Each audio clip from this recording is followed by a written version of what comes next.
Party ने candidate का list जारी किया है, क्या कुछ कहेंगे इस पे?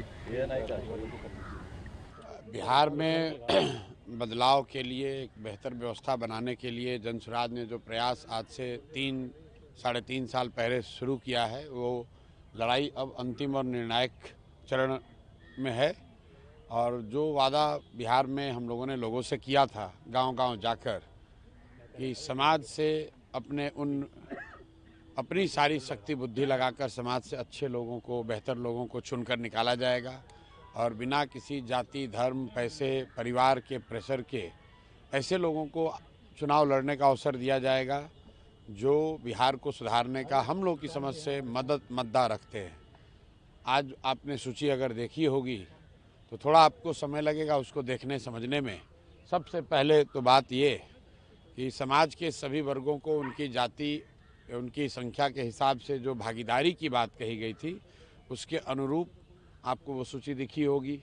उसमें अति पिछड़ा समाज हो, दलित समाज के लोग हों, मुस्लिम समुदाय के लोग हों, सामान्य वर्ग के लोग हों, ओबीसी समाज के लोग हों, और उसके नीचे भी जिस समाज की जो जनसंख्या है वो उस हिसाब से उनको भागीदारी दी गई है।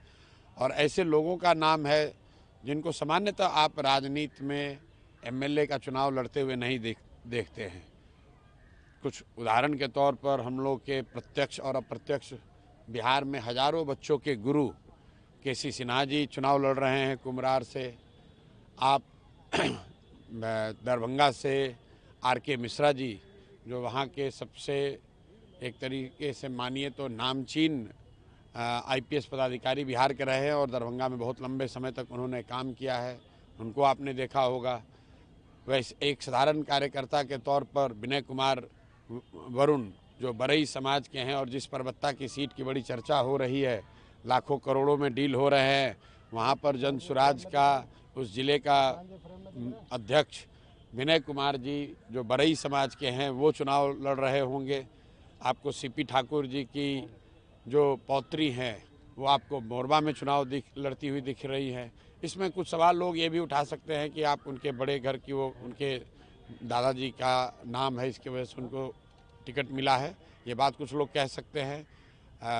मटिहानी में आईजीएमएस के पूर्व डायरेक्टर डॉक्टर अरुण कुमार, जो अपने ईमानदारी के लिए, अपने कार्यशैली के लिए जाने जाते हैं, उन मटिहानी वो सीट है जहां जितने बदमाश लोग हैं वही लोग समझते हैं कि वही चुनाव लड़ सकते हैं।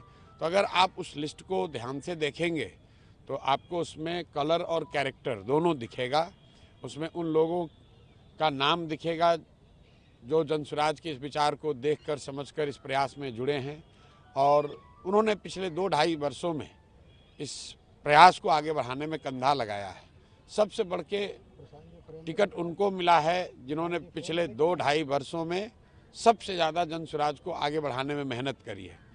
कुछ लोग को ये लग सकता है कि जागृति ठाकुर या डॉक्टर अरुण कुमार या छपरा से एक्स आईपीएस पदाधिकारी जेपी सिंह, ये लोग कहाँ से आ गए?